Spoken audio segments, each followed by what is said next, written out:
আজ বৌদির জন্য একটা কথা না বললেই নয়। কী গো বৌদিরা, টাকার লোভে পড়ে বন্ধুবাজি করছেন তো? করুন, করুন, খুব ভালো করে করুন। দেখবেন যেদিন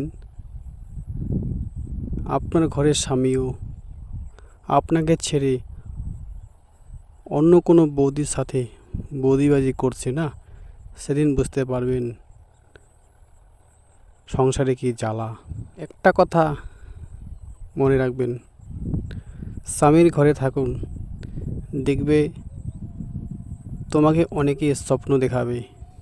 আর যখন স্বামীকে ছেড়ে অন্য কারোর সাথে মিলিত হবে না, তখন শুধু তোমাকে সবাই ভোগ করার চেষ্টা করবে, কিন্তু কেউ তোমাকে বিয়ে করবে না। 10 মিনিটের দায়িত্ব সবাই নিতে পারে, কিন্তু সারা জীবনের দায়িত্ব একমাত্র স্বামী ছাড়া আর কেউ নেবে না। সময় যেদিন ফুরিয়ে যাবে না, সেদিন সবাই তোমাকে লাথি দিয়ে তাড়িয়ে দেবে, বুকে আগলে রাখার মতো মানুষ খুঁজে পাবে না।